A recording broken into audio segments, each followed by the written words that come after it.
What would make this the most powerful conversation you've ever had? My intention is to impact millions of lives around the world with what you're about to say. I don't want to live an easy life. I want to live a life that is beautiful and rich. And that doesn't mean having everything handed to me and not having challenges that I need to face. It means doing the challenging things consistently. Waking up early, training. It's not something I want to do. I wanted to eat crap last night. I wanted to sleep in, all these different things. You gave up something while you're broke living on a couch without a concrete plan to pursue a passion. Is that the same advice you'd give your kids?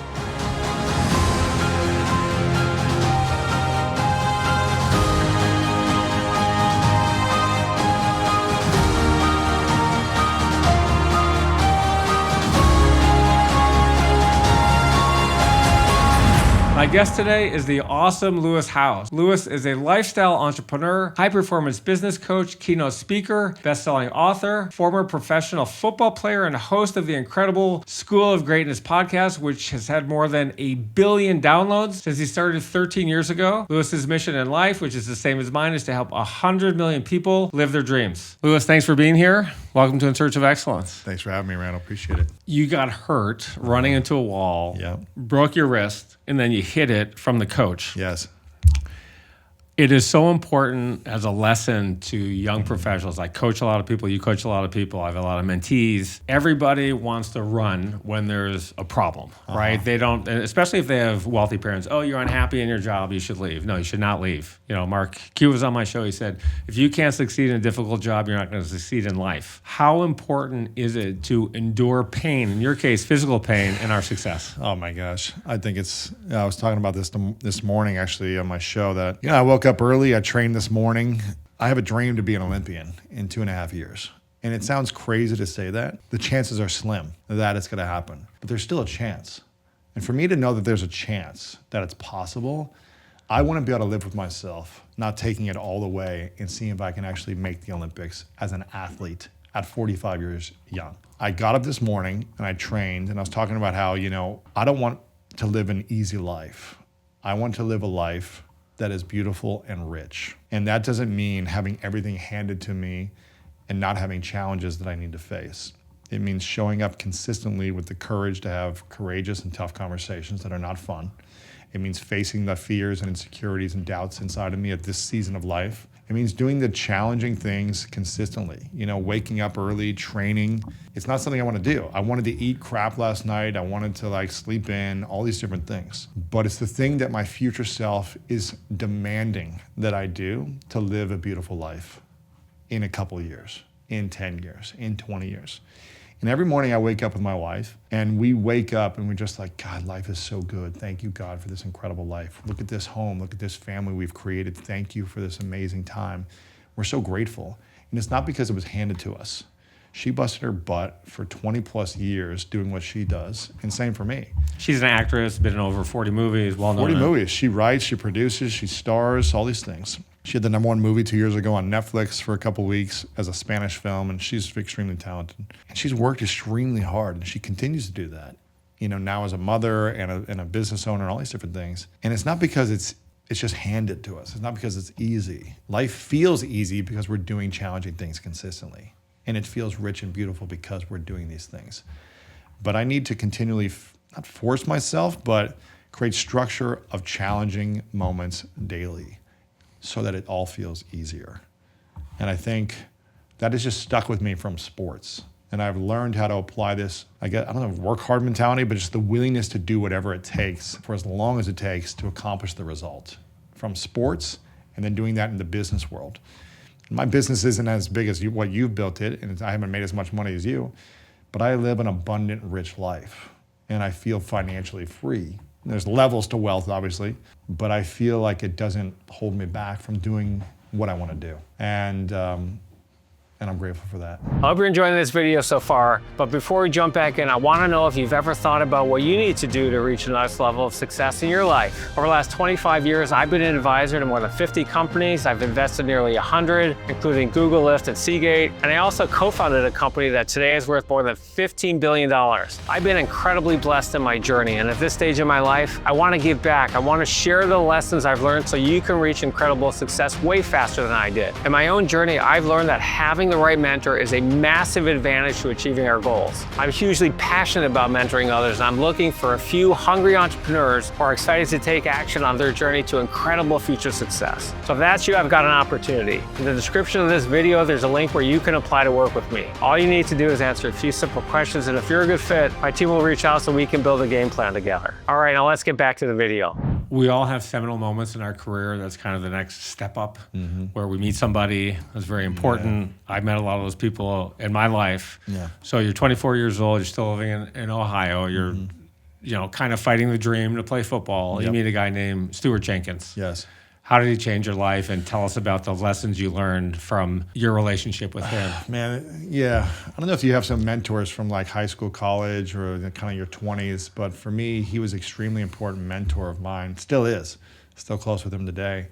When I was in middle school, and I was in 8th grade, I went to this Principia middle school, and he spoke at one of the ceremonies at the high school that I went to, and he gave a speech where he's talking about the ladders of life. I still visually remember this. I don't know if you remember like certain moments like this, but he gave a speech where there were 2 ladders on stage, and he talked about the ladder of success in life. When I was in high school, I was just like, man, I want to meet this guy. He was like, I don't know, 25, 30 years older than me, much wiser, more successful, and had done a lot. He qualified for the Olympic trials. He'd built businesses, and I was like, man, I just want to meet this guy.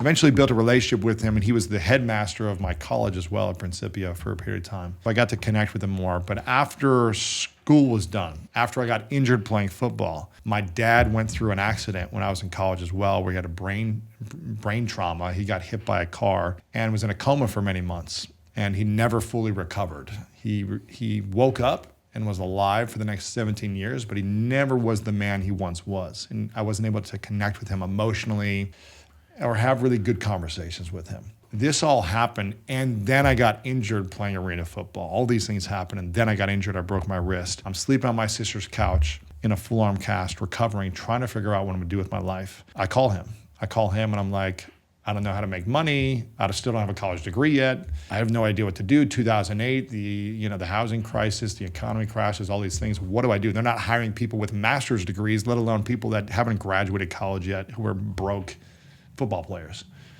I have no skills. What do I do? He's like, I've heard about this new site called LinkedIn. It's like Facebook for professionals. Why don't you check it out and see if you can find a job that way? And whatever, he just said that, and I said, okay, I'm an athlete. I'm coachable. You tell me to do something, I'm gonna go all in. For the next year, I am on there. It's probably 5, 6, 7 hours a day, just connecting with people, learning about the platform. And I think around that time, maybe there was like 7, 8, 9 million people. It was still small. But I became like the guy on LinkedIn because I was connecting with all the CEOs. I was just building relationships with people. I was then started hosting LinkedIn events around the country, bringing people offline, online, and trying to help them with career opportunities, build their business, joint partnerships, whatever it might be. And people started asking me, hey, Lewis, can you show me how to use LinkedIn for a career, for my business, for whatever, getting leads. And I just started coaching people for free. And another guy gave me $100 after coaching him. And he said, this is gonna change my business. Thank you. And he wrote me a $100 check. And I go, I could make money doing this? I've just been on here trying to build relationships. I eventually wrote a book. Then I started charging for these events. Then I started doing these coaching. And then I created a course. Can we just back up for one second? Because there's a lot of people listening to this show who are 22 to 30 years old. So you wrote that book when you were 25 years old. Yes, before my 21st birthday. Okay, and so I just want people to, think it's not Lewis' house today. No. This was and you're still broke at that time. I mean, maybe I was making $1,000 a month or something. It wasn't like life-changing money. We're still living in Ohio. I'm still living on my sister's couch. Okay, so you're in New York at this point. No, I'm still in Ohio. Still in Ohio. Okay, living on our couch. Okay. Yeah. I self-published the book. I didn't know how to self-publish a book, but I didn't know how to write a book. I didn't know how to write, but I found a mentor. The guy who wrote me a check for $100, he said, let's write the book. And he was like, he did networking consulting, like offline, teaching people about like business networking offline. He goes, you teach the online stuff on how to network on LinkedIn, and I'll teach the real world stuff. And he supported me, he coached me, and we wrote this book together. And that was, again, I wouldn't have been able to do it probably. Maybe I would have, but not with the speed and the confidence without having someone support it. And so I leaned on mentors, I leaned on support, I got coaching. And that accountability helped me launch the book. And then I would just schlep these books around the country, selling them one at a time at my events. So we have to talk about mentorship. I was going to talk about it a little later in the show, but I want to hit it right now. Yeah. Because I think mentoring is so important to our success. Yeah, I think so. One of the issues that maybe you have and that I have today, we've had success, we have a lot of knowledge, we have experience coaching. I have 30,000 people on LinkedIn who want something from you. Who are my friends, and every day I wake up and I don't check it every day, but when I check it, there's 10 or 20 requests. Hey, Randy, I'm a student, I'm a young professional. Can I grab 15 minutes or can I get on a Zoom call with you? The answer is absolutely not, because you have not earned the meeting. Yeah, and watch In Search of Excellence, because you're going to get everything I would share with you on the show. 1,000,000%, but they can earn it. And so we'll skip ahead and we'll kind of zigzag here, but you had a thing where you'd host these events and you would shake people's hands. Yes. And so, and then you would try to earn mentorships later. Yeah. But for you to earn mentorships, I think there's such a key thing that people don't do, which is don't ask people to help you at the beginning. Ask how you can help somebody else. I never asked people. I mean, I think in the beginning I tried to ask people for advice, and it was like no one would get back to me. Right? I would email people on LinkedIn and say, hey, you're like this CEO in Columbus, and you have no time, but you're very successful. Can you give me this bum 15 minutes? And just people won't even reply. And I was like, this isn't working. So after a while, I was like, I found a way to connect to their heart and their soul through the first couple lines of an email. And I was always trying to find 3 things we had in common, or 3 things I appreciated in them. So I'd say something like, Randall, I saw that you're from Detroit, and even though I don't like Michigan football, I still have friends from Michigan, or something like that. I would just say something that would connect us, right? Or I'd find like where you went to school or what hobbies and interests you had on LinkedIn, and then I would speak into that in some way, shape, or form. And then I'd always see who we're connected to and say, oh, I saw that you're connected to Eli, and I was just playing pickleball with Eli last month. Right. And he's such a good guy. Yeah. So I'd find these mutual ways of connection within the first couple lines. Then I wouldn't ask for advice. I would say, what is the biggest challenge you're working on right now that I can help you accomplish? And that's kind of what I would leave it at. And I would find out what you needed. And when I was hosting these events, I did probably 20 different LinkedIn networking events around the country, in-person live networking events that were 2 to 3 hours long. People would pay $5, $10, $20 for an entry to come to these events. It was at like a restaurant or some type of lounge. And everyone, like you said, people would walk in the door. I would sit at the door and I would just shake everyone's hand and say, what's your name? What are you up to? What's your biggest challenge? And I would do this in person. Or what are you looking for? And people would say, I'm in private equity or whatever, and I'm looking for a programmer, I'm looking for a designer, I'm looking for a writer to help me write my book, or I'm looking for a producer for a podcast I want to do. And I'd say, okay, great. And I'd have a mental note. And then as everyone would come in, there'd eventually be a graphic designer or a producer or whoever that they were looking for. And I would take them over and say, you need to meet Randall right now. And I would take them in and connect them. And I'd say, Randall's this, you're this, chat. And at the end of the night, there'd be 300 people that I was connecting in some way, shape, or form that were helping each other solve their problems, whatever their biggest pain was at that time. And I think when you find a way to serve people on overcoming their pain or their challenge, you become a champion to them. And I didn't ask them for anything in return, but they all wanted to offer something eventually. Or in 3-5 years down the line, maybe I'd be like, hey, I'm doing this thing, could you help me? And they'd be like, yes, I've been waiting to kind of give you back like what you helped me. And it's not doing it with the intention of like getting something in return, but I think it's always good to serve others and overcoming their problems, because I can't remember if it was Zig Ziglar or Bob Proctor, but it's like, if you want to accomplish your goals, help everyone else accomplish their goals, was what one of these individuals said. And I learned that early on. It's just like, just help everyone accomplish their goals. Like, you're going to eventually make money. Who knows how you're going to make money, but you'll eventually make money doing something. You're a famous guy in the business world today, whether you're going to humbly say that or not. You've got millions of followers, 1 billion downloads on your show, which is amazing. Congratulations, by the way. Your podcast is amazing. Can people still reach out to you on LinkedIn, and do you respond? Yeah, I respond a lot. I still respond a lot. But it's how they approach it. It's all an approach.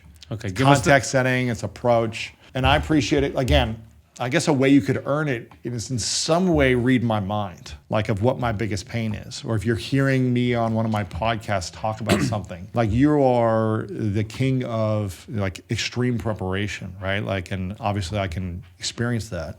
I don't know anyone else who's listened or learned or read where all these little moments are in my life. Some people might have some of them, but not all of them the way you have. So it's something that I acknowledge and appreciate in you because you've done your research, obviously. Most people don't do that much detailed research. So it connects me to your heart in a different way than most people, which I know we're going to be connected for a long time now because of your diligent research and preparation. So it's one thing I appreciate and acknowledge you for. I appreciate that. Thank you. Because I know how much time it takes to do that. And maybe with ChatGPT, there's ways to find these things faster, but still you have to research intently. And that takes a lot of energy and effort. And it's really hard to do. And it shows people that you care about them as a human being, not just, okay, tell me the secrets to this or whatever, to gain something. So it's something I value and appreciate. And I think when someone can approach that in a message, where they talk about something where, oh, most people don't approach it this way, or they said this one thing that I said once on a podcast that they heard, and they had to really listen to the end to kind of catch that moment, whatever it might be. When people approach an email or message with me where they're trying to serve me first, where they're trying to offer something for a solution first, or if they've heard me talk about, it's been hard to find the right people on my team to get to the next level, or, the podcast has been so successful for so long, but now it's been kind of stagnant. It's still big, but it's not like getting exponential growth. And someone hears that and they say, I know why. I've researched why. I have the one skill, or I know the person who can help with this. And it's proven it's not going to waste his time. And I'm going to offer it for free. Or I'm going to offer a consultation. I'm going to do it for free and show you why. Then it's like, oh, this person wants to see me succeed. They don't just want to take something from me. And if someone wants to see you succeed and they reach out to you showing how they can serve you or who they know who can help you. Like I'm talking about my journey to the Olympics and handball. So people have reached out to me about like, hey, I know this person in handball, how they can help you this sport. And I'm like, cool, I'll talk to you. Let's jump on a call. When normally I would never take these calls, but it's supporting a dream bigger that I have for myself. And I think when you approach that, then I think you can, and this is how I got all my guests early on. Like I wasn't that big. Like I had a small brand and like an audience, but it was like in the internet marketing world. It wasn't in the media business world, really. And early on, the big thing, there was a lot of people launching books, and I had done webinars every week for years, which is how I was doing free webinars to generate leads to selling my courses online. This is back in 2009, 10, 11, 12, right? That's how I made a lot of money early on, was selling courses and learning how to generate leads, learning how to drive traffic, learning how to copyright, learning how to do all these things, these skills that I didn't know. And early on, I was like, how do I get big authors that kind of look at me maybe like an internet marketer? I'm still not like a mainstream brand, and I'm not credible yet. And I said, listen, I'll do a free webinar to my audience and I'll sell at least 500 books for you. I did this with Gary Vee. I did this with Robert Greene. I did this with a bunch of authors early on. I was like, I will guarantee 500 books are sold. If not, I'll buy them. And it's a great pitch. Right. And any author in their launch week is going to want like a bunch of books. And I was like, they're going to be individual orders, not just a bulk order that are in my like living room, right? Right. So it was all, the New York Times was a big deal back then. It still is, I guess, today, but it was even bigger then and it was hard. And I was helping all these authors sell hundreds of books, thousands of books by doing webinars. But I said, I want to record it and make it an interview for my podcast. And so this is kind of how I got big names early on. I had to be strategic. I had to be resourceful. I had to like offer them something, not just, hey, I have a brand new podcast. Give me an hour of your time when you're the busiest person in the world and the most sought out person in the world. I said, no, I'm going to do this for you. I'm going to do this for you. And it was always fun. And still today, I look for people when they have something to promote. Hey, I want to help you promote this. I want to help you do this. And it's like, how can I create the win-win? By serving first. And I still think about that today. I think it's amazing. I do want to come back to the prep, and I appreciate Yes. the compliment. Extreme preparation is my brand. I'm writing a book by it. It's the core of my executive Great. coaching. I love it. People want one-on-one When's coaching. the book out? Hopefully the end of next year. I'm well behind on my What's book. holding you back from getting it complete? Just the divorce has been a big distraction, and mentally you have to be in the right place. Yeah. So and I Do wasn't. you have a guide or a coach helping you finish it? Yes. I mean, I have a have a ghost writing coach? writer, Okay. but they don't actually write the book. So that's kind the of coaching you. It's kind of like you you need the spend right 40 person. hours with your ghost writer. And he'll put things down on paper, which is easier than you beginning from scratch. But it's easier at first I was thinking, okay, maybe I should just do this on my own. And it is better to have someone pushing you forward. I've got deadlines. Of course, I've missed them all. And But at least they can follow up with you. And, then I have a publisher, and they're following up too. So we're all working together. So now I'm cranking. But just go back to the preparation. So I've never listened to another podcast in my life. I woke up 4.5 years ago, and I said I'm going to start a podcast. Yeah. But what I do is I print out every transcript of podcasts that my guests have been on. So that's how I get the details. Wow. And for yours, 254 single-spaced pages of transcripts. Oh my gosh. Right. In addition, I've read everything about you. Right. Yeah. And then I found certain things online too that were not in the transcripts. Yeah. That also, obviously, I read your website. And the research shows. So on average, I prepare 14 hours per show. Wow. Now, when you and I I've been asked you to be on my show. Thank you for being here. Yeah, of course. Jordan Reeson-Weber, shout out to him because you guys met at a Sirius XM. Yeah, so he's the head sales guy there, and he went up to you afterward and he said, "Hey, my friend Randy has a show in Search of Excellence." He did. I remember that. Yes. Jordan. It's like a year ago or something. Yeah. So shout out to Jordan, who's an amazing friend. Yeah. But it's very important to do your research. Extreme preparation will get you anywhere. If a company's laid off 40,000 people and you're that guy or that woman who's done the research and shows people that you can really add value, everyone is hiring at the end of the day. Everybody. 100%. Yeah, 100%. I got my big break writing cold letters asking for informational interviews to 300 CEOs as a loser lawyer who had 3 jobs in 8 months. There was something called LexisNexis. There was no online, no Google them. Everyone told me my idea was crazy and stupid and that no one's going to meet with you. And at the end of the day, one thing, you got to trust your gut. 2, when some people tell you that, it just motivates you and you got the fuel and fire to succeed. Yeah. So I got 80 meetings and every single person, CEO of Disney, Viacom, Sumner Redstone, out of 300, and every single person said the same thing. I've never taken a cold letter like this in my entire life. You need to create the process of what those letters say. That's going to be in my book. So that's all in the book. Wow. But it's the same thing today, Louis. That's cool. But people don't take the time to do it. They don't. Each letter took 5 hours to write, and I got all these people who were they coached. handwritten or they typed? No, they were typed. emails. Yeah. No emails. Letters. People They were typed, but you sent them. They're physical. Yeah. People research, take the time to read the letters. You're asking informational interviews is different than a job interview because you're appealing to the sense of giving back. And most CEOs, most successful people realize, they think back where they came from. I never forgot where I came from. I remember every couch I slept on. I remember just begging and pleading. And you want to give back, but you want to do it with the right people. The people that are like really gonna appreciate it, not just someone who doesn't do their research. They have to earn it. They have to earn it. And you can earn it by doing 5 hours of research and sending a letter, just doing it one step harder, right? A little bit more, you could earn it that way potentially. My letter had a cellophane cover. It had a quote that the CEO had given at some point in their career. That's the key to Disney is how we hire their CEO, Time Magazine, the date. Then it was tabbed with my 3-page single-space letter that listed every job they'd ever had in their career. CEO of Disney. I want this structure. I want the book now. Stephen Bolbach, CEO of Marriott, scooping ice cream at Disneyland when he was 16 years old for $1.27 per hour. Who knew that? It was mentioned in one article from 17 years ago. And once again, this is LexisNexis, where it's, today you can maybe go find it, maybe not go find it. Wow. And it's like, that's how you get the meeting. And every now and then, maybe once a month, I get the tab, single-space letters, and everyone gets a meeting. Right? Wow. I mean, so how would they mail you back? Would they email you back? They mail it. They would write a letter and say, let's do the meeting. They would type it. I get a cellophane cover. I get the tabs. I get the transcripts. It's everything. They know my dog. They've listened to shows. They can cite 8 podcasts. They can cite quotes that they know my family. Wow. No, but I mean, when you did these letters, 30, 40 years? When was this? Like 1996. How did you get these responses back? Were people emailing you phone back? calls? They were emails. No, I mean, I don't know. That was a kind of a new thing. So they would call you. The CEOs would call you. The assistant would call and say, "Hey, he got your letter. We'd like to meet with you." Yeah.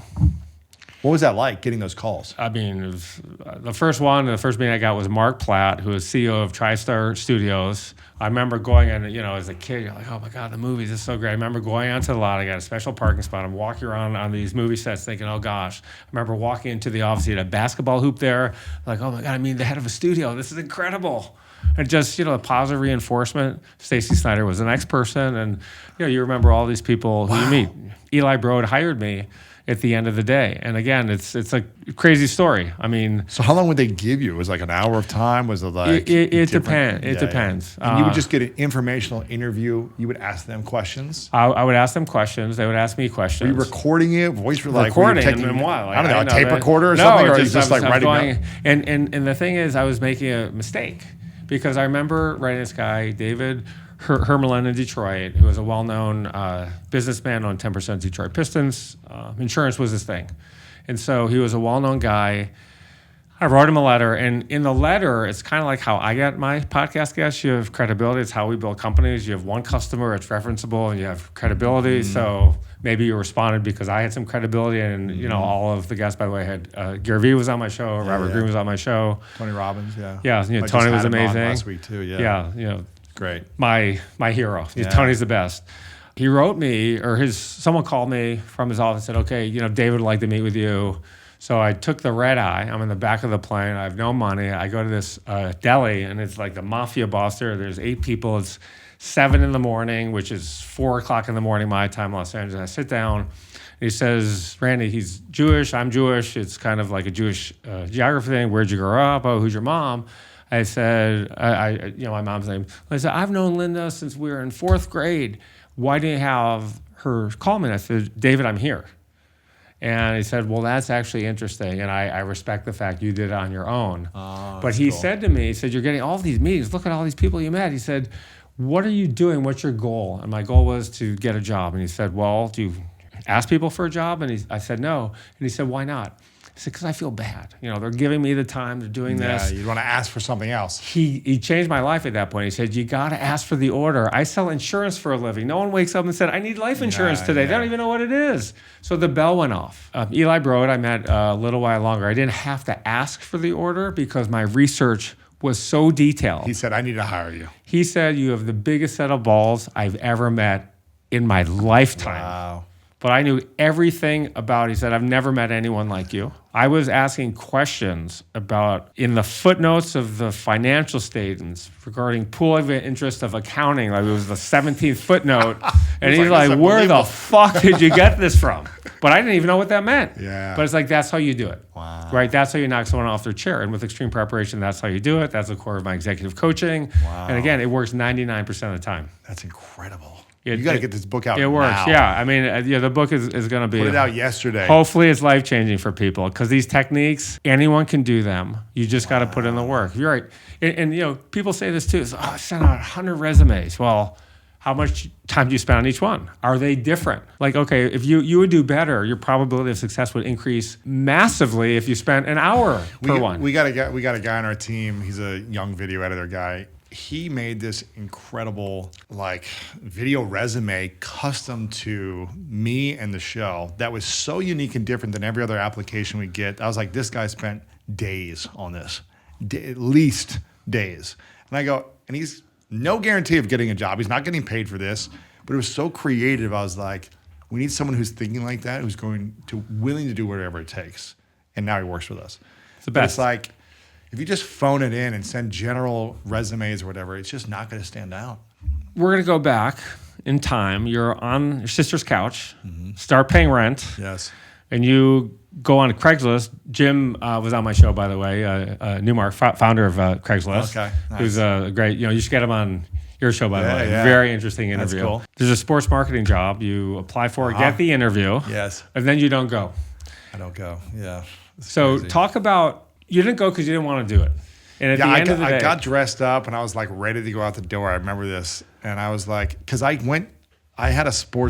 finally graduated college and I got a sports management degree. So I was into sports because I played sports and I liked marketing. So I was like, okay, I could see myself doing that. And I opened the door to leave my sister's house and I'm like looking out at the car and I was just like, I couldn't walk out the door. I was just like, nah, I'm not going to go. And maybe I lacked the courage to go for it or something, or I was like, afraid or something, whatever. But it was really, I had a lot of confidence at that moment where I was like, I feel like I'm going to get this job. I feel like when I go, I'm going to wow them. I'm going to talk about all the things I can do. I'm going to show them what I can do. I've already done some of these things, and I'm going to get this job. I'm going to get some job, like some entry-level job at this place. And then I'm determined. I'm going to work hard. I'm going to climb this ladder here, and I'm going to be successful. But for whatever reason, I was just like, I don't think that's what I'm meant to do right now. And even though I didn't have any money and I was like struggling and living on my sister's couch still, I just felt like I was meant to do something different. It was kind of a wake-up call. It's like, well, if I'm not going to take this route, then I need to go all in on this other stuff. And I need to start really learning how to make money and start figuring this out and have the courage to do these things.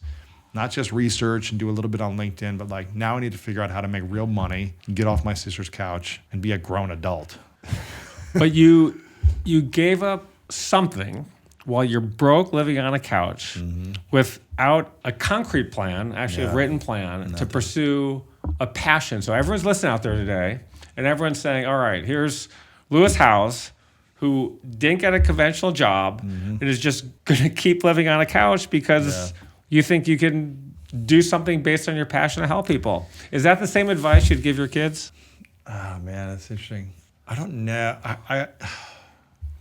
I guess it all depends the context of like how old they are and the situation in their life and what season they're in, because I did jobs before then. I worked as a truck driver for a few months, 6 hours a day. I didn't want to do that job, but I think I needed to do that job because of like what it taught me. And it taught me that I didn't want to do these things. So I did other things that I was like, I don't want to do these things. But maybe I would tell them, hey, you should go work for like a year somewhere and just learn some skills and realize you don't want to do that maybe and find something else. But I don't know what I would tell my kids. I think it's all based on like their personality type and what their dreams are. I would want them to fulfill their dreams the best way possible. That might be working at a company somewhere and learning and developing there. It may not be. I think it depends on their personality. But I would want to teach them early on how to be resourceful. And I think some people are meant to go start something on their own and figure out how to earn money and then manage all that comes with money. And I think other people like being a part of a team, and they do well being on a part of a team, and they could rise with a team. I was almost forced. I don't think I was meant to be like a leader that learned how to make money. I was forced into that. It was very unnatural for me, and it was very uncomfortable because my father essentially wasn't able, he was alive, but he wasn't all there. He didn't have the financial support that he could give to me or the education anymore. There was no safety net with my dad because of the situation. And my sister was like, after a year and a half, you got to leave. Like, you either got to pay rent, or you can't just be a bum on my couch anymore. So I was forced to eventually have to learn how to take action. And I could have gone and worked for a company and I would have got the job, but I just felt that something else was calling me. So I was like, all right, this is my time. While I'm broke, while I have nothing to lose because I'm already at the bottom, let me at least try for something, and I can always go work somewhere else and I'll be okay. And I think that was a good turning point for me, that it gave me an opportunity to try something different. Another big moment in your life, and it's important to all of us, is I meet professionally with people, I invest in people's companies, and one of the things that they have to do is give me the one-liner on what they're doing. Elevator pitch. So if you can't explain to me in one sentence what you're doing, in the same way that my grandmother, before she passed away at 104, could understand it, knowing nothing about technology, I have zero interest in funding you. You, because if you can't tell me, you cannot sell what you're doing. So tell us about Jim Comm and the elevator pitch and how important that was in your career. Oh, Joel Comm, yeah. Joel Comm was, he was an online marketer who had also written books and a New York Times bestseller. Early on, this was 2009, I believe it was 2009. I'm starting to go to like conferences and events to network because I'm like, I need to be around these leaders and experts and thought leaders. And I was reading a lot of blogs at that time, and I was just like trying to learn about online marketing. I was learning from all these kind of experts teaching these thought leaders. And then I start going to these conferences. I'm taking buses around the country and staying in freaking hostels with like 20 guys throwing up in the middle of the night just to like get in and finding ways for people to give me a free pass. And I'm somehow getting in front of all like the big speakers at these events and having moments with them. And a lot of it was like, okay, you've got one moment to say something interesting and they're moving on to the next person. And he goes like, what's your elevator pitch? Like, I had another guy there who was a friend of mine who came to one of my LinkedIn networking events who knew this guy, Joel. And he said, here's my friend Lewis, he's the LinkedIn king. So he kind of positioned me without me having to say anything in front of like one of these thought leaders. And Joel looked at me and said, okay, give me the pitch on LinkedIn. And I go, well, here's why LinkedIn is the best and it's the biggest network and it's going to help you grow your business. I can't remember exactly what I said, but I said something that was like, I put it out there and he's like, okay, cool. Then he moved on. And I was like, I don't know what I said, but I had a lot of passion and enthusiasm with what I was saying. And for whatever reason, a few weeks later, I got an email from him that says, hey, I'm doing this online boot camp, this like free workshop, essentially a webinar, where I'm teaching about Twitter. I'm teaching social media marketing for businesses. And I've got the Twitter person, I've got the YouTube person, and the Facebook person. But I don't know anyone else talking about LinkedIn. Again, it's 2009. No one's really talking about it. I don't know anyone talking about LinkedIn like you. Can you come and do a training, like a webinar, teach? I was like, yes, I'm in. But I'd never done one. I didn't know what I was doing. So I tried to research and study how to do it and I ended up doing this webinar with him. And this changed my life because it unlocked, within an hour, I made $6,200 selling a program that I hadn't even made yet. I had a PayPal link that I just gave people and I said, hey, buy this program. I'll deliver it in 2 weeks. We'll do it weekly live. We'll do it live. And this broadcasting joke, he got it. You got that right? We'll do it live. And unlocked something in front of me because I was running around the country doing these LinkedIn networking events, making, $500 to $1,000, maybe $1,500 like cash. But it was a grind going around, like getting one by one to people to show up to an event, giving me $5, $10, not really making much. This was $6,200 in an hour, just teaching something I already knew.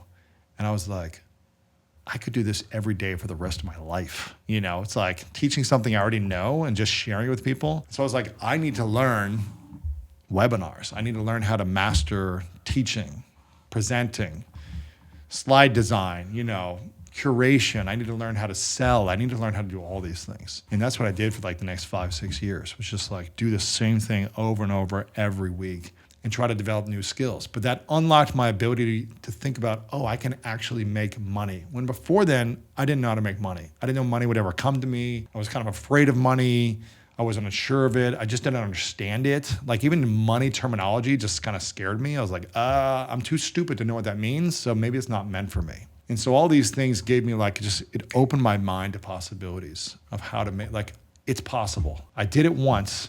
Let's see if I can do it again.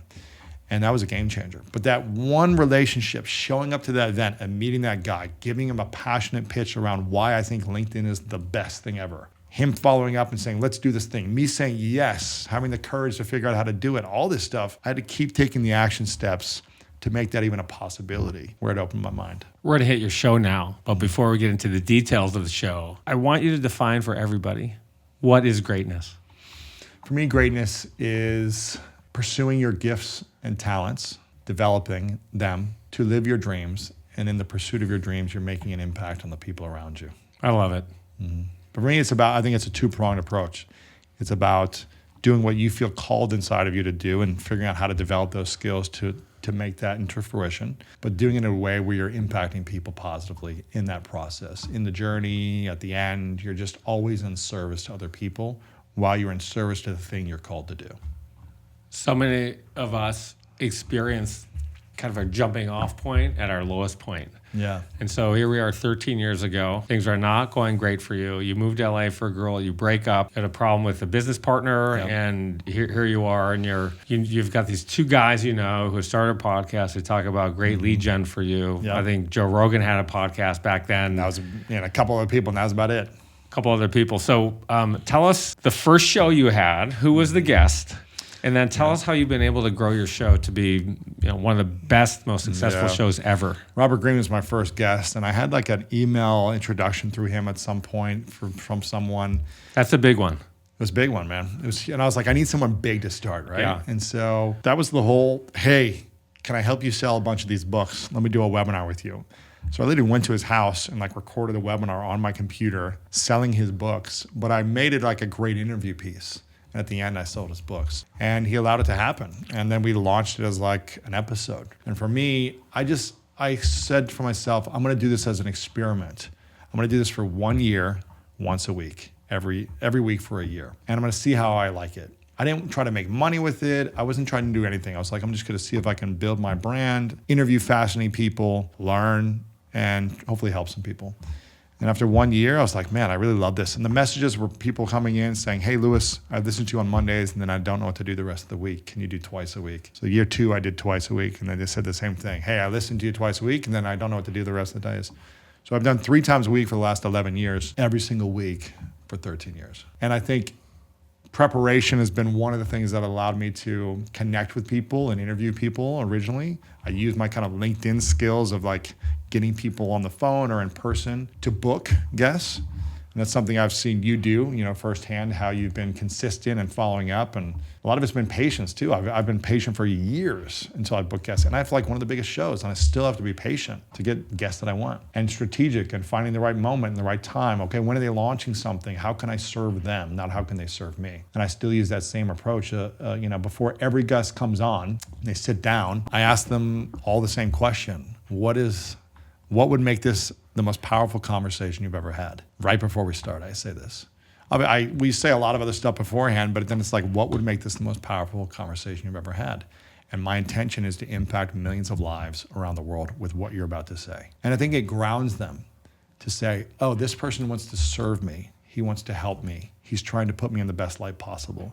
He's trying to get the best out of me. So let me make sure I give him my best. And it's not about him, it's about serving millions of lives. And I think when people realize the impact they're about to have, I think they get centered, they're present, they're authentic, they're more vulnerable, all these things. And so the preparation has supported me. And the pre-show is the show. It's like when we connected out here, for me, that's everything, how those first few minutes land. And it's usually the same thing with the guests. Like I'm thinking of the pre-show experience, how my team receives someone. We, get their like coffee orders beforehand, ask what they need for special requests. We have things set up in the green room whenever they need. We try to pre-plan these things. Now I've got 13 years of experience doing this, so I've learned what works for me. It's greeting them outside. It's making sure they have like whatever. Like the whole thing is set up from when they come in to when they leave. It's trying to make the best experience possible for them. And there's always ways to make it better. Just like there's always ways that you can prepare differently and improve your preparation. It's like, okay, how can we improve this? How can we improve this? How can we improve this? From like, what's the mood we want to create with the music that's on in our green room, from the photography we take beforehand, all this different stuff. It's part of the pre-show experience. When you go to Vegas and you watch Cirque du Soleil, there's a show before the show. The performers are out there, they're interacting and entertaining you. Like the show has already begun before you sit down in the chair and watch the theater. And I think when you can create that with a guest, whether it's how you approach them in your email, how you connect to them beforehand, it's making the whole experience great. My first guest was a guy named Sam Zell, who was a mentor in the real estate world. He was a god. He invented the modern day REIT. He was on the first Forbes 400 list, who came out in 1982. Wow. And he had gone to Michigan, and this reporter named Jerome Levin, who was the head business reporter for the Detroit Free Press, called me when I was living next to the Jack in the Box. Hey, I heard you're gonna make a lot of money, and there's this story about this kid in Detroit who's about to blow up. Our company had actually gone public, and so he was gonna write this piece. He did. It was, my mom couldn't have written a better piece. And he called me that night and he said, hey, what'd you think? Like, oh, Tyrone, that was really, really nice. And it was something I didn't want to do, by the way. No one needed to know my financial situation. Everyone loves to talk about the money. And he said to me on that call, he said, do you know who Sam Zell is? And I said, yeah, he's a hero to me, a business guy. I've read about Sam. His name is all over University of Michigan campus. And so I said, do you want to meet Sam? Like, I'd love to meet Sam. I'm thinking the reporter does not know Sam well enough to call him at 9 o'clock at night. All right, I'll call you back. 5 minutes later, he called me back. I talked to Sam. Here's his number. He'd love to meet you.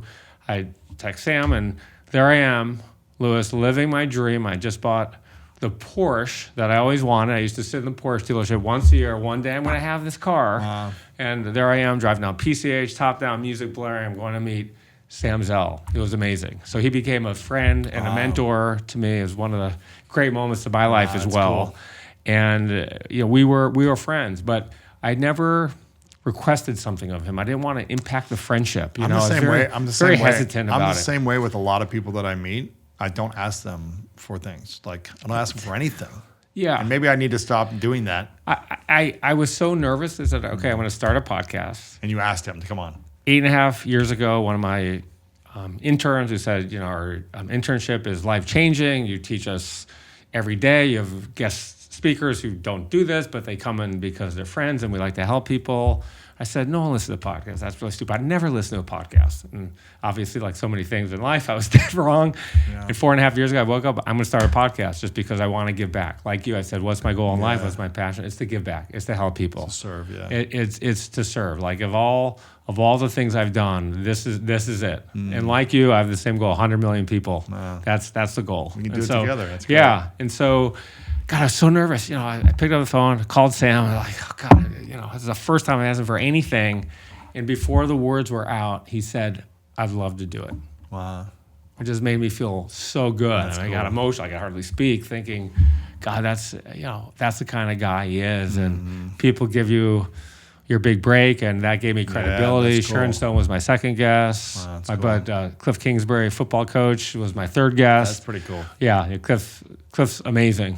Yeah. If you haven't had him on your show, he's a great guest. That's cool. He's going to get another shot here at a head coaching job. So he'll probably have another one. I think one of the things that's important for anybody starting a company is you can't wait until perfection. You got to get it out there. You just got to start now and stop worrying about making it perfect. You had that same mentality. Tell everyone kind of what you were doing at the beginning, doing this, doing that, and how it's always good to constantly improving.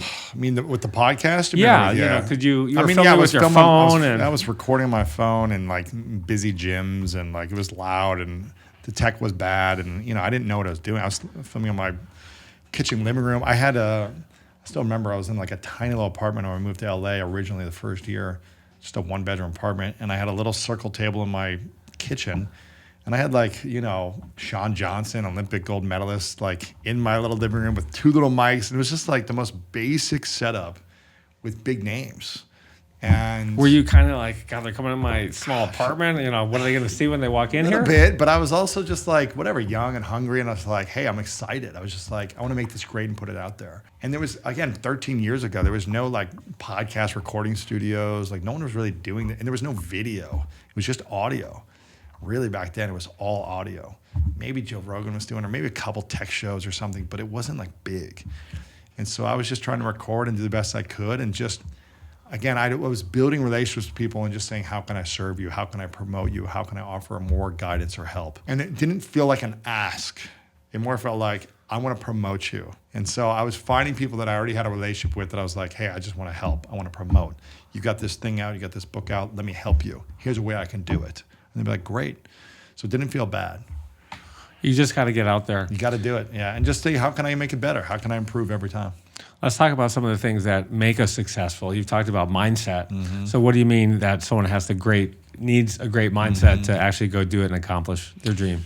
Well, I just think gratitude and generosity are the gateway to abundance in all areas of your life, relationships, financially, health, that when we are grateful and when we live in generosity, when we give to others, it's going to make us feel more rich. It's going to enrich our lives. And I think that's what a great life is a rich, beautiful life. And that starts with gratitude and generosity. And that could be, I just have gratitude baked. It seems so basic, but I have gratitude baked throughout my entire day. From the morning when I wake up, I say, thank you, God. I say thank you to my wife, and I say what I'm grateful for. If someone calls my cell phone, I text. I don't really pick up the phone because I have it on mute all the time. But if you text me or if you call me, you get my answering machine. It's going to say, feel free to leave a message, but share what you're grateful for first. I love that. I'm always evoking gratitude out of others and asking them, hey, what are you grateful for today? Literally, I had 2 team members that were in my office this morning before I came here.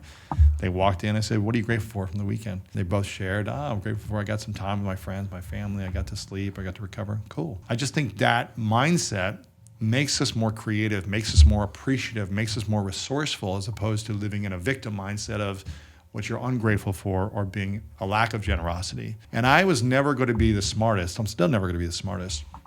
I'm never going to be the most intelligent or have the most skills. But I learned early on by going to events and conferences and meeting people, if I was 23 and I met someone like you, I'd have been like, I don't belong. But I brought so much joy. I brought so much curiosity. Like I was just curious. I'd be like, can you tell me more about this? And I would just listen and I would be so attentive and be like, wow, that's fascinating. I was just so curious about human beings. That was generous. That was me being generous by being curious. For whatever reason, people just wanted to be around me, not because I had anything to offer. I didn't have money at that time. I didn't have a skill set. I didn't have degrees, whatever, credibility, but I was like just curious. And I think that allowed me to get my foot in the door. Now you got to do more than just that, but that was the mindset that started for me. And I think if I look at all the people I've interviewed, you have a lot of friends who are billionaires and sports stars and sports coaches. It's like, yes, they're all willing to work harder than everyone else in their field, obviously. They have to work hard. They have to have extreme preparation. They have to do all the little things right. But I think if you accomplish it all, but you don't have friends or your kids don't want to spend time with you or you just have anger in your heart, that's not greatness. So you have to have gratitude and generosity.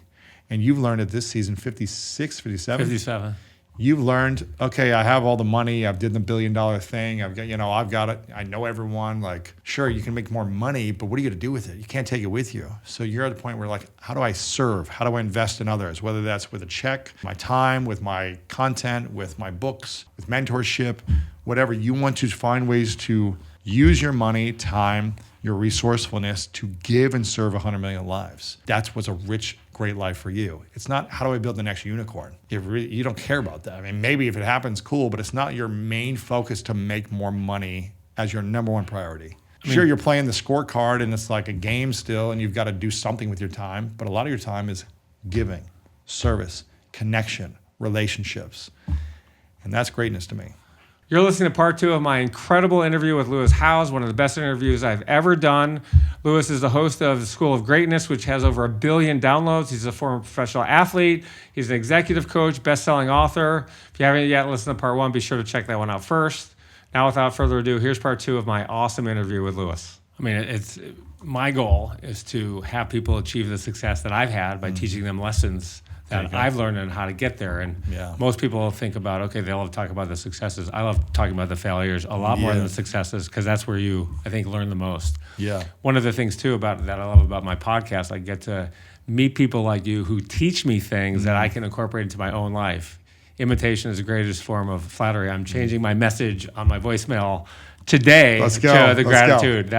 Just say, hey, what are you grateful for today? Then leave me your message. Right. I mean, that's brilliant. And I just want to comment on one thing you said as well. Always surround yourself by people better than you, who know more than you do. Ask people questions. There's no such thing as a dumb question. If you're the smartest person in the room, you're in the wrong room. Absolutely. I've been saying that forever. And it's like you, I feel stupid around some of these people that I get to meet. Like, oh, shit. Like I guess one question I'd ask you is, when was your first divorce?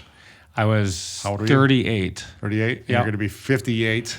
I'll be 58, but hopefully the finalize of this one. So it's this 20-year difference. Yep.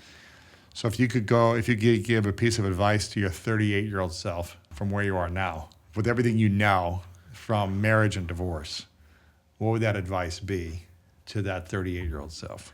I think it would just be the same. You got to live your life and you got to be true to yourself. You have to put your significant, your spouse or whoever this is before your own needs.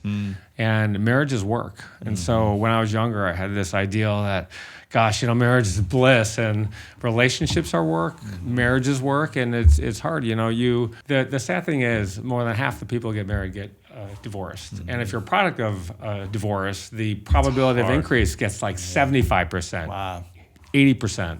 And so it's my kids. Because you didn't have a healthy model. Right. Yeah. And I mean, my kids are terrified. Now, on the other hand, my mom said this to me, everyone has a right to be happy. And no one signed up to be a martyr. Not that my marriages were so bad because they weren't. Yeah. Right? I mean, people have problems in their marriages, and obviously I'm a little embarrassed. I'm going through my second divorce. I'm 57.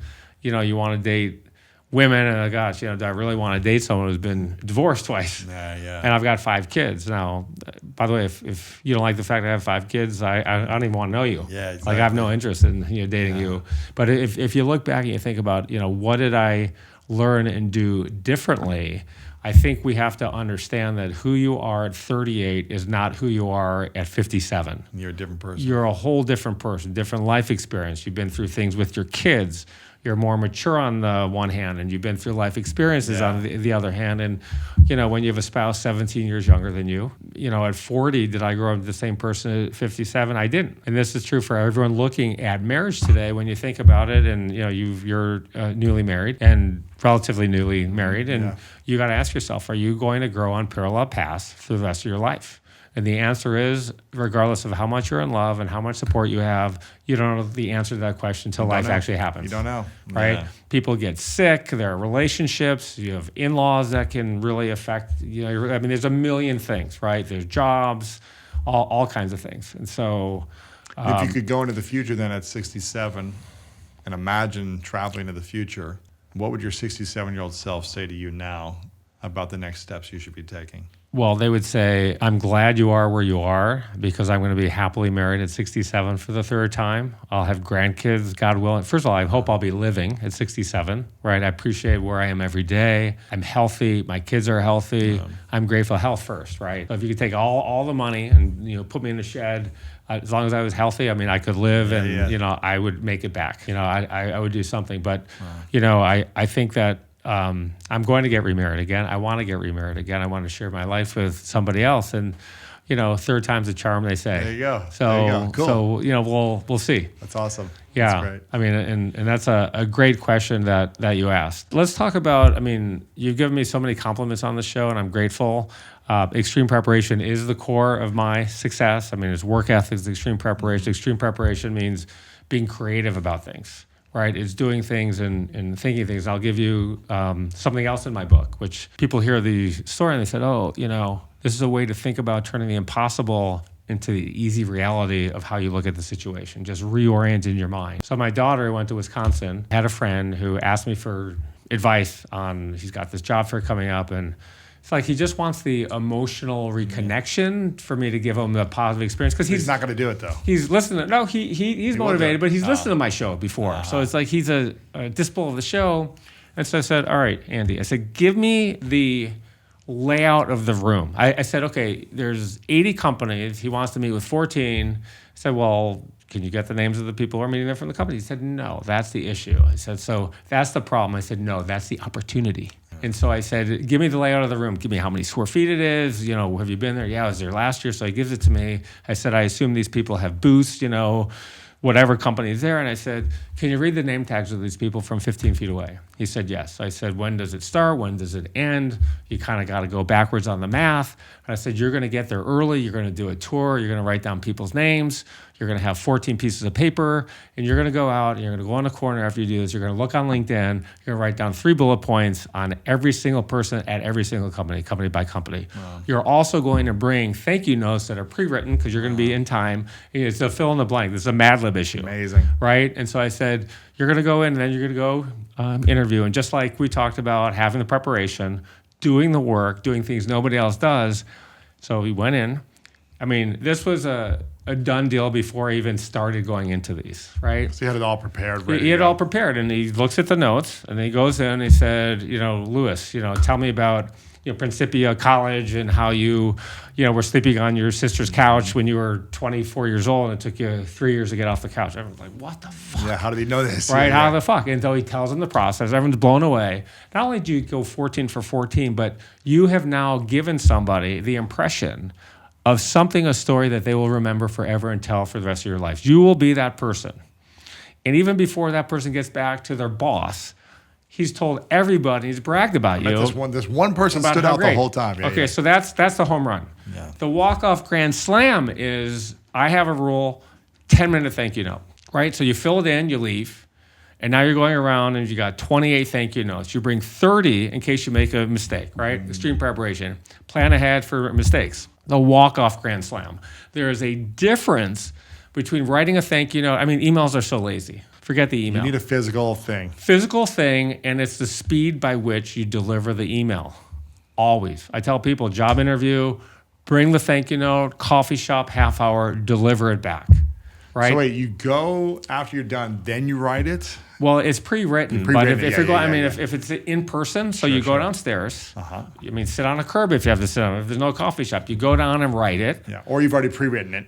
pre-written, and just fill in the add blank. to I mean, it. if you're there and you're not dealing with 14 companies, you can write it out. It's a little better, and you can get the details in there.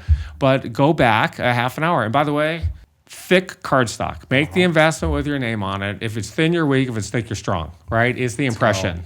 Right? I need to get all these details from you. Right. I need to figure out where do you get your cardstock from. Let's go. I mean, you go online. There's like 20-pound paper, 30-pound paper. I mean, there's all these What's the different pound kinds. I should get?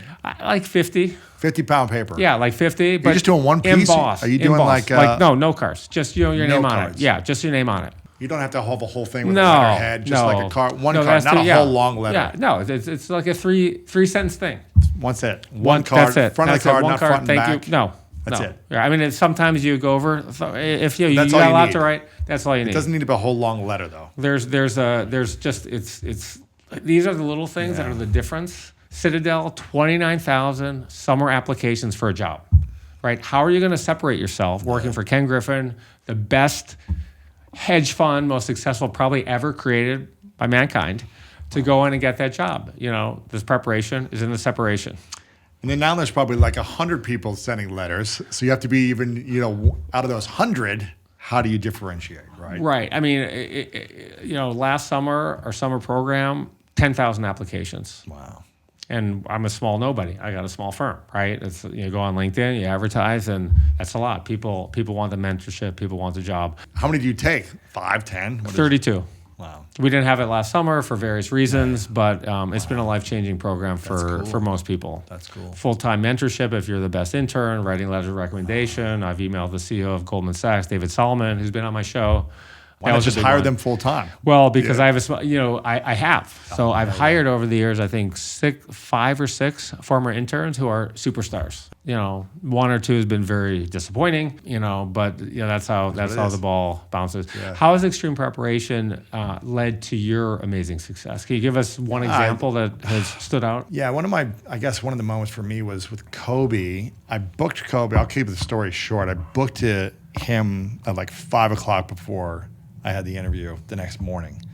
So I got a call from his publicist. My team was talking to him, and they tried to plan it like a month out, the interview. And I just said, don't get off the phone until you book it tomorrow. Because if we schedule this a month out, it's going to get rescheduled. It's not going to happen. I just know how this goes in LA with people.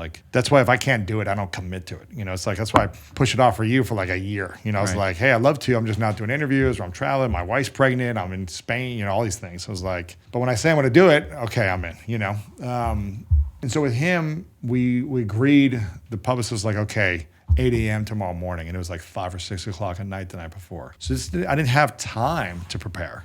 So it was kind of like, how do you have extreme preparation when you don't have 5 days or 2 weeks to prepare for this? You 14 hours to prepare for an interview, you said, or something? Yeah. Okay.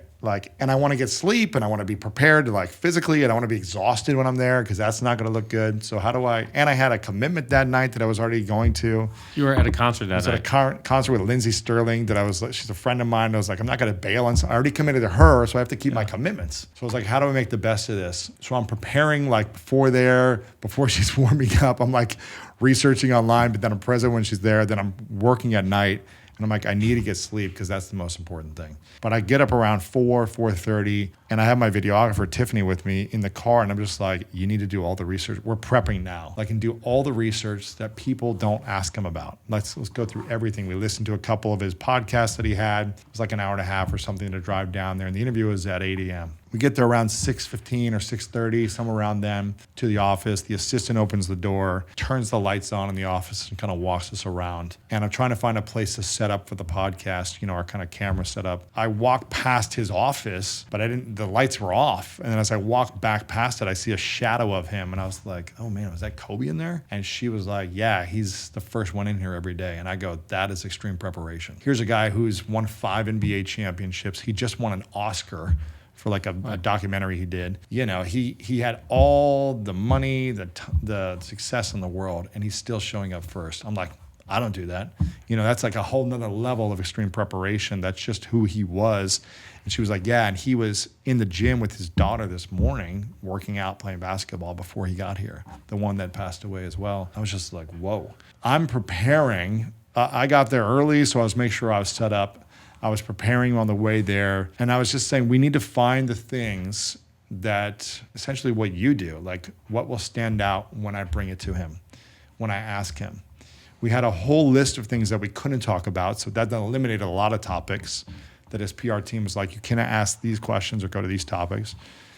So I had to get creative. And I was like, I've never heard him talk about love. I've never heard him talk about relationships in a certain way. I've never heard him share these other things. And for me, the pre-show is the show. For me, that is the show. And I was thinking he would get to come out sooner, but I'm there for an hour and a half, like 20 feet away from his office, but he can't see us and we can't see him. And he doesn't come out until 3 minutes before 8. And the whole time I'm like, okay, am I going to have 10 minutes with him beforehand, 20 minutes, an hour? I don't know. And the interview was only supposed to be 20 minutes long, is what the publicist said, because he had interviews all day coming up. So I was like, how am I going to get the best stuff in 20 minutes? It's really hard. And I told Tiffany, I said, have me mic'd up, have the cameras rolling. And when he walks out of his door, put the mic on him and start rolling. Because whatever we get beforehand, I'm going to try to make it part of the show. And I kind of did what I did on LinkedIn. Early days was like, what is my first sentence? How can I find 3 things to connect with him? If this was like an email, how can I build that relationship? And right away, I just said, thank you so much for all you do in the Olympics. I know how much of a fan you are in the Olympics, and I have so many Olympic friends that said you were like the coolest guy, showing up at other sporting events, saying hi, taking selfies with people in the athletes' village. So I just want to say thanks for that. And he goes, dude, I love the Olympics. It's like one of my favorite times every 4 years. I just love the athletes. I love it all. And I go, I'm actually, on the USA handball team and I'm pursuing my Olympic dream. And he goes, you play handball? And I go, yeah. And he goes, I played handball growing up in Italy. I go, I know. I go, it's pretty cool, right? He goes, it's the best sport. I wish they played it more in the USA and it's so cool you're going for this. And then I go, and I just wanted to, I go, we have some mutual friends. I literally did the same script from LinkedIn. It's like, who do you know in common from your like LinkedIn profile connections? What interests do we have in common? And I did that. And then I said, we have some mutual friends. And the publicist said, oh, who do you know in common? She like doubted me. And I said, Novak Djokovic, I had on the show and he said some amazing things about you. And he goes, man, Novak Djokovic, that's my guy. I just talked to him recently. He's a killer on the court. He's the GOAT. And I go, I know. And then I literally said, there's a lot of things that we have off limits that I shouldn't talk about. Is there anything else that you don't want to talk about? Or what would make this the most powerful conversation we've ever done? And he looks me in the eyes, he grabs my knee, he goes, ask me anything you want and take as long as you need. And I was like, welcome everyone to the School of Greatness. Kobe Bryant, here we go. And so that was, I didn't have days. Sometimes you don't have less time to prepare. And you have to use like your experience, your resourcefulness to just be present in the moment. Like maybe you meet someone on the street or you're on a plane and you're like, oh, that's the CEO of this company. You didn't have hours to prepare. You have a moment. And I think it's leaning on your experience of preparation and saying, what is one question I can ask? How can I be present? How can I be served? How can I acknowledge the person for what they've done and be grateful and generous? And I think that's the key to abundance. We're near the end of the show, and you've talked about relationships before. Mm-hmm. A lot of people, if you ask them what's the most enjoyable thing they've ever done in life, is sex. You have said that you should not enter a relationship just to have fun and have sex. And here I am. I'm recently single, and I'm like, what are you talking about? Yeah. I mean, listen, if we want to live a life with our ego, then you can have all the fun in the world, and there's nothing wrong with that. I just don't think it's the best way to enter a relationship that's going to be a harmonious, aligned, peaceful relationship. So you can enter a relationship and have fun and have sex right away and all these different things. And that's kind of how I entered a lot of my previous relationships. And none of them worked. They all ended in kind of pain and just like frustration and therapy that was just like a struggle. It didn't feel like there was alignment. And so with Martha, my wife, I was just like, we're not having sexual intimacy, and we're entering the relationship with therapy, is what I said. So after like months of like hanging out and going on dates, I was like, okay, I'm going to commit to you. I want to commit. We talked about like potentially getting together, and I was like, okay, I want to commit to you, but only if we get into therapy first. And we talk about our values, our vision, and our lifestyle. And obviously we can't predict the future and things happen. And like you said, like in-laws and loss and all these different things happen in kids. But I said, if we can try to predict the best way we can by being in alignment with our values, our vision, our lifestyle. And I go, this is what I'm going to be up to for the next decade plus. This is who I am. Can you accept that in me? Can you share with me what you think you're going to be doing? Can I accept that in you? And here are my values. Most women don't like my values, the order that I have them. she really wanted to know what they were. And I go, you're never going to be my number one priority. And no woman wants to hear they're not number one in a man's life. Now, there's context to this. So if someone's taking this out of context, they're going to think that's the worst thing ever. I said my health is my number one value. It's making sure I take the time for my health physically, spiritually, emotionally, and mentally. Because if I don't have my health the best it can be, I'm not going to be best for number two priority, which is still not you, which no woman wants to hear that you're not number one or number two in their life. And I said the number two priority in my life is going to be my mission with what God wants me to have in this world. My level to serve people, to serve humanity. Because I'd been in relationships in the past that almost every relationship I'd been in wanted to take my time to be with them instead of serving my gifts and talents with others.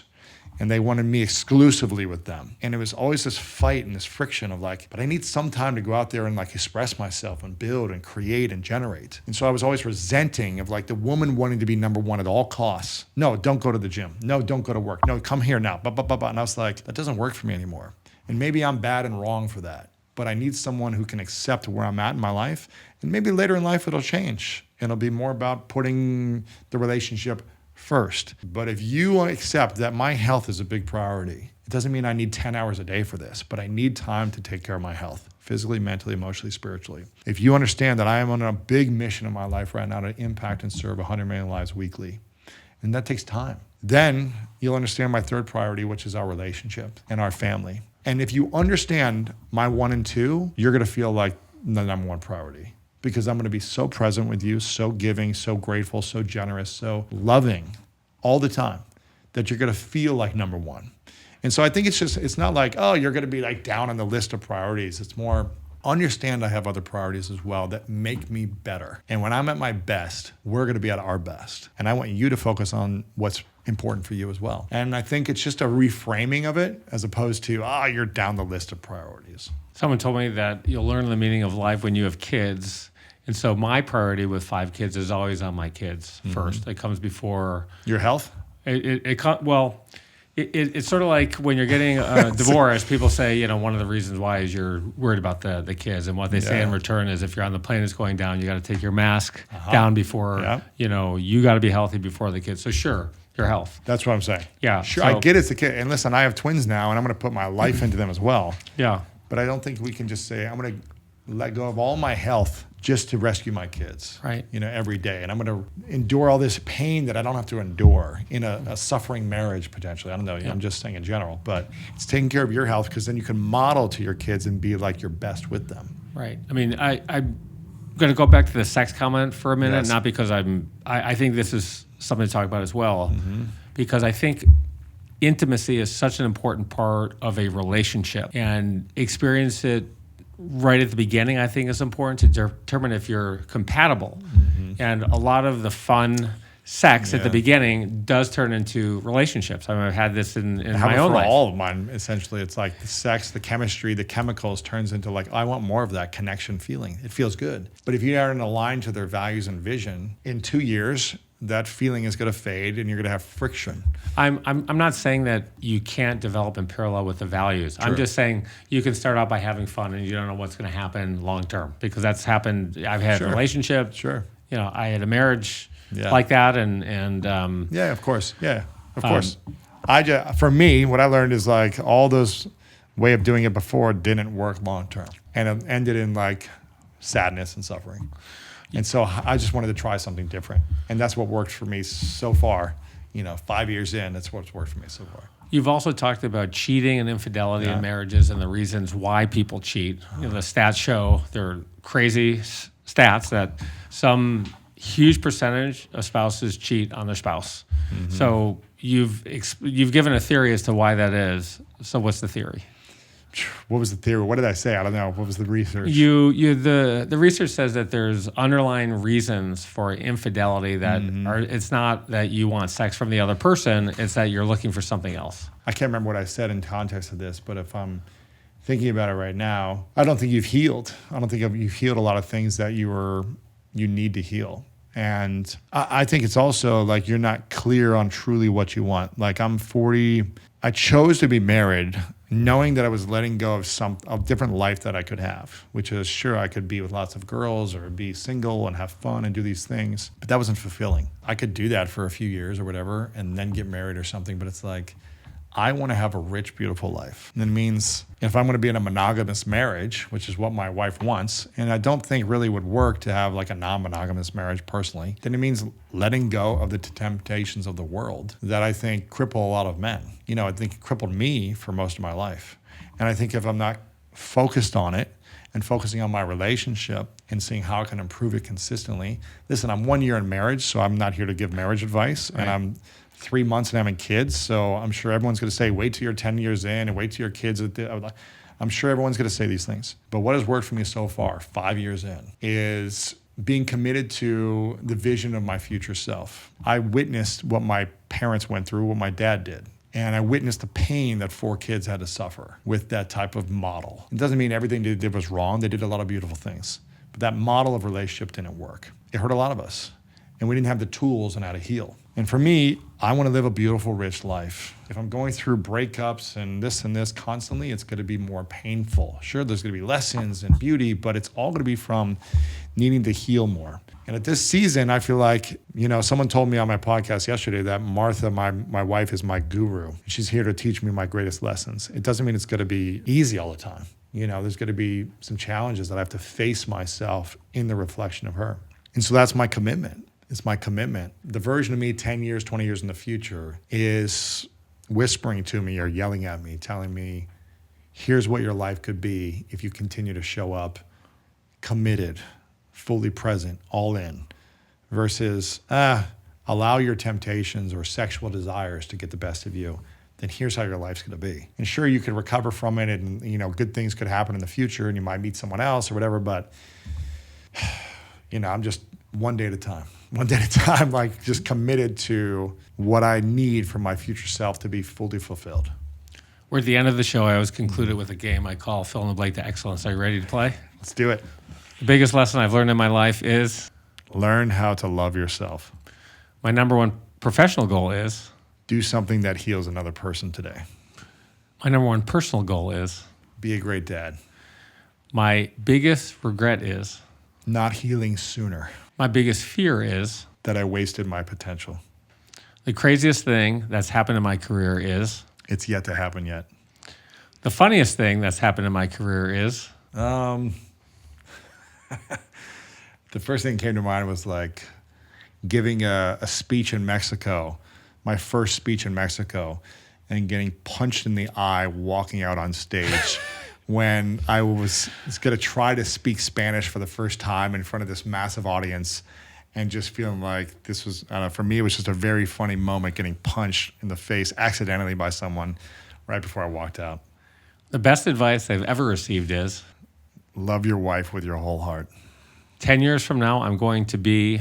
In service to people. 20 years from now, the next big thing is going to be? Looking people in the eyes. If you could pick one trait that's responsible for your success, it is? Vision. The most important thing that's contributed to my success is? Relationships. The one thing I've dreamed about doing for a long time but haven't is? Being an Olympian. If I could invent one thing in the world, it would be? A machine that lets you take advice from your future self. If you could go back in time and give your 21-year-old self one piece of advice, it would be? Take a workshop that lets you heal your heart. If you could meet one person in the world who's alive today, it would be? Be one person? If you could meet one person in the world who is alive today, it would be? The first thing that came to mind was Jim Carrey because I said him on the show, but I don't know if he'd be the only person I'd want to meet, but that's the one that came to mind. If you were president of the United States today, the first thing you would do is? Create a program around emotional intelligence training for kids. If you were on your deathbed and had 60 seconds to live and had to say one thing to Martha and your twins, it would be? Thank you for giving me such a beautiful life. Thank you for loving and accepting me. And I want to remind you that I love you. I'm going to always be with you. And make sure that you love each other, support each other, and hold each other high of what you know you're capable of creating in this world. That's beautiful. The one question you wish I'd asked you but didn't is? How can I be of service? The answer is. I don't know. I have to think about it. Do you have any questions for me before we conclude what has been one of my favorite interviews of everybody since I started my show 4.5 years ago? I thought you were going to say in the last week, favorite interview of the last week. I do have questions, but I'd love to ask you on my show when you have your book complete. Awesome. I'd be When you honored have your to be book, there. when you have your book ready to launch, I will have those questions, and I'm sure we'll talk before then as well. Awesome. You're amazing. Thank you it, for Randall. being on my show. Thank you, Randall. Appreciate it. You're an amazing guy. Congratulations again on your tremendous success. Appreciate you. Thank you. Thank you so much.